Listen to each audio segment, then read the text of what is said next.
Welcome back from the break. और ये जो हेल्थ केयर कमीशन बना रही है पंजाब गवर्नमेंट, इसके पूरे एक्सपेंस शीट्स मेरे पास हैं और अगर आप इनके ऊपर देखेंगे तो 4 बिलियन का लोन ले लिया गया है, जिनमें से तकरीबन 2.25 बिलियन पंजाब गवर्नमेंट को मिल चुके हैं पिछले 1.5 साल में और उसके ऊपर एक्सपेंसेस भी हो चुके हैं। लेकिन नहीं, डॉक्टरों के लिए नहीं करना, हेल्थ केयर के लिए नहीं करना, ये दवाइयां भी यही ड्रिपें देनी है। ये किसको, डोरसिप।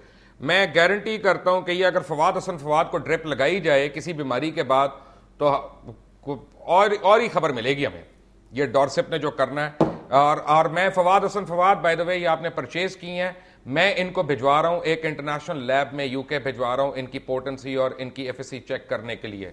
I don't trust the labs over here. मैं इसको बाहर भिजवा रहा हूं और जब रिपोर्ट आएगी तो फिर I will follow it up in a court of law, क्योंकि हमारा फर्ज है ये। और ये मैं आपको बता दूं कि ये आप इनकी एक्सपेंस शीट्स देख लें, गाड़ियां खरीदी हैं, दफ्तर चाहिए, फर्नीचर चाहिए, एसी चाहिए, लैपटॉप चाहिए, सारे ब्यूरोक्रेट्स और उनके ऊपर खर्चा कितना है, ये बिलियंस में। एंड में जाके देख लें आप। मेरे साथ इस वक्त सरदार मोहसिन खान लगारी साहब हैं, डेरा गाजी खान से मेरे साथ हैं। लगारी साहब अस्सलाम वालेकुम। वालेकुम अस्सलाम। लगारी साहब, सुना डेरा गाजी खान में अस्पताल DHQ वगैरह खाली हो गए हैं, वहां के डॉक्टर तो लाहौर के अस्पतालों में आके खिदमत कर रहे हैं। और ये हेल्थ केयर बिल आया, आप लोगों ने पंजाब असेंबली में कोई आवाज नहीं उठाई कि आपको पता नहीं चलता, आप सो रहे थे, बीमार थे, क्या था उस दिन? मुबशर, हम लोगों ने, अपोजिशन वालों ने तो तकरीबन इसके ऊपर 4 घंटे बहस करते रहे हम लोग, लेकिन क्योंकि असेंबली का कानून कुछ इस तरह सा है कि ब्रूट मेजोरिटी जो है वो उसको पास करवा जाती है और उनमें से बदकिस्मती से हमारे अक्सर मेंबरान ने देखा भी नहीं होता कि वो किस चीज के ऊपर वोट करें। हम ये चीज पिटते रहे कि आप एक नॉन टेक्निकल लोगों के हाथों में प्रोफेशनल्स की इवैल्यूएशन, प्रोफेशनल्स की एक्रेडिटेशन। अच्छा, आप मुझे एक बात बता दें मोहसिन, मुझे एक बात बता दें, नॉन टेक्निकल आदमियों को छोड़ दें, मैं उनका बता रहा हूं कौन टेक्निकल है कौन नहीं है।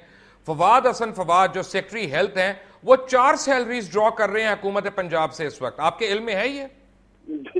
मेरे लिए तो ये चीज बिल्कुल ही नहीं, अभी मेरे इल्म में आई है। चलें, एक नीपा से ले रहे हैं, एक वो सेक्रेटरी हेल्थ के तौर पे ले रहे हैं और 2 प्रोजेक्ट्स को हेड करने की ले रहे हैं।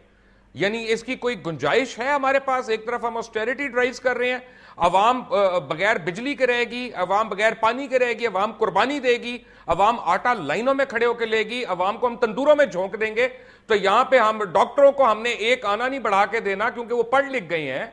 उनका क्या कसूर है? उनका कसूर यह है कि वो पागलों की तरह पढ़ते रहे सारी उम्र, स्पेशलाइज करना चाहते हैं, 36 घंटे सिर्फ नौकरी करते हैं एक वक्त में, 72 घंटे नहीं करते, उनको नहीं करना। लेकिन यहां पे एक शख्स को 4-4 तनख्वाहें, 3-3 तनख्वाहें, व्हाट इज दैट? ये तो और भी ऐसे केसेस हैं जहां पे एक से ज्यादा लोग जो है एक से ज्यादा महकमों की तनख्वाहें ले रहे हैं। फवाद हसन फवाद ने FSC में मेरिट, वो मेडिकल रखा था, बायोलॉजी वगैरह, उनका मेरिट पे नहीं आया था और वो CSS में भी यानी कमजोर तरीन स्टूडेंट के तौर पे आए थे और उसके बाद आजाद कश्मीर के कोटा पे उनको यहाँ पे इंडक्ट किया गया और उस पर उनको नौकरी मिली। मेरे पास मोहसिन लगारी ये करिकुलम वाइटीज हैं, CVs हैं, ये CVs हैं उन 2 लोगों की जो ब्रिटिश हैं, एक ब्रिटिश है और एक वेल्श है, साइबॉन मैकलेन, और एक है ठहरे, please bear with me, please bear with me. मेरे पास इस वक्त इतना कुछ है कि मैं खुद अपना जो है उसमें परेशान हो गया हूं। इन दोनों लोगों को ला के आपने कोई $1.5 मिलियन इनको तनख्वाह दी कि ये आपको हेल्थ कमीशन बिल बना के दें, और इन्होंने उसमें वो क्लॉजेस डाल दिए जो ब्रिटिश हेल्थ बिल में थे। यानी मैं तो ये कहूंगा कि वो चोरी के थे, क्योंकि आपने को कॉपीराइट तो नहीं उसके दिए ब्रिटिश गवर्नमेंट को। अगर उनको पता चल जाए तो वो आपको इस पे आपकी एड क्वेश्चनेबल हो जाएगी। मोहसिन साहब, हमारी पार्टी की जो हेल्थ कमेटी की मेंबर है डॉक्टर सामे अमजद, उन्होंने ये बातें पॉइंट आउट की और उन्होंने अपने एतराजात जो थे रिटर्न दाखिल करवाए कमेटी मीटिंग्स के अंदर, और उन्हीं के एतराजात के ऊपर इनको इस बिल के अंदर बहुत सारी चेंजेस लानी पड़ी।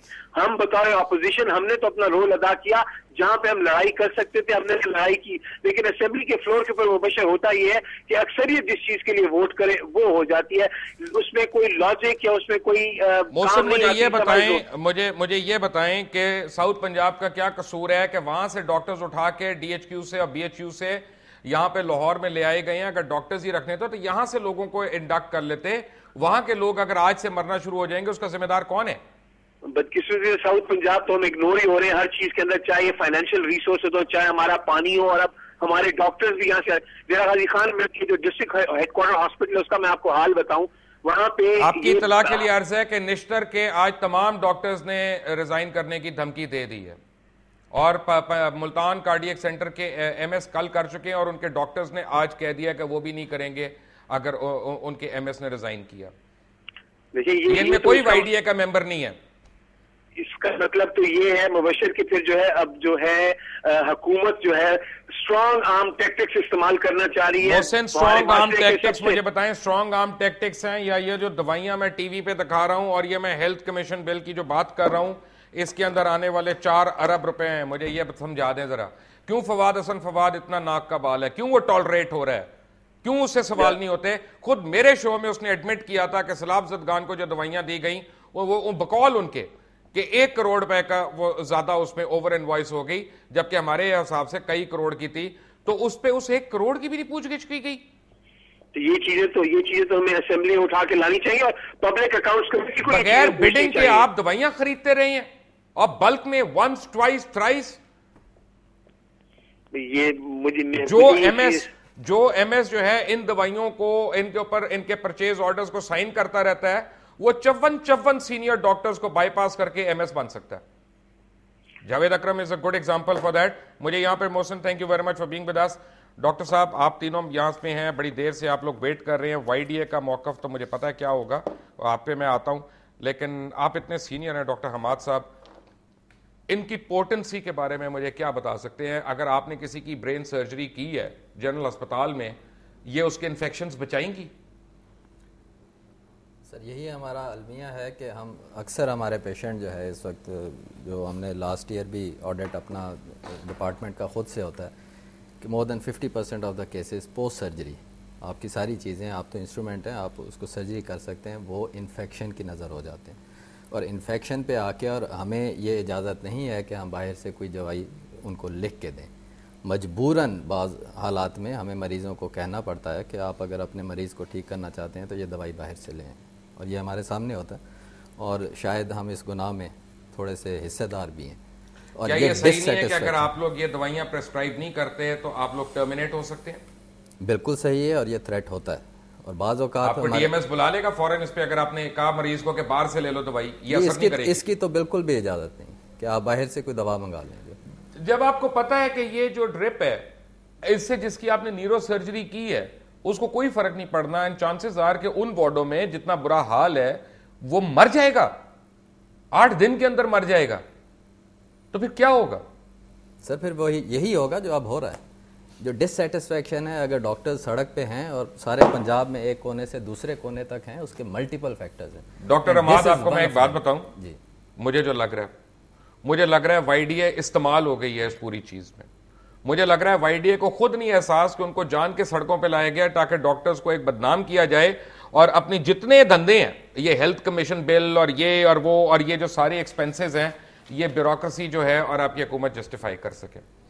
सर हो सकता है कि आपकी बात ठीक हो, लेकिन हमारे अपने कुछ जो पॉइंट्स हैं जिन पे हम बाहर आए हैं कि डिससेटिस्फैक्शन अक्रॉस द बोर्ड, क्योंकि मैं आपकी बात को इसलिए भी शायद सेकंड करूं कि ये हो नहीं सकता कि एक पॉलिटिकल गवर्नमेंट हो और एक माह से एक प्रॉब्लम हो। चलो एक सेक्शन हो गया, लाहौर हो गया या पिंडी हो गया, 1-2 जगह पे तो कुछ लोग मैनिपुलेट हो सकते हैं, पूरे पंजाब में नहीं हो सकते। और अगर वो हुए हैं तो उस प्रॉब्लम को आइडेंटिटी, कहीं तो कोई प्रॉब्लम है, उस प्रॉब्लम को पॉलिटिकल गवर्नमेंट। पंजाब में 75,000 डॉक्टर्स हैं, वाईडीए के मेंबर्स उनमें से तकरीबन कोई 24,000 है। नहीं सर, टोटल पंजाब में डॉक्टरों की तादाद 22,000 है। और नहीं, वो तो आप जो मेंबर्स गवर्नमेंट सेक्टर में जो गवर्नमेंट में है, ठीक है। टोटल 1,40,000 डॉक्टर्स हैं, जिनमें से 75,000 के करीब पंजाब में हैं और इतने जो हैं गवर्नमेंट सर्विसेज में हैं। बट वाईडीए अब क्या करेगी, इसको क्या करना चाहिए? जब एक ब्रेक के बाद आएंगे तो will be with you. Take a break.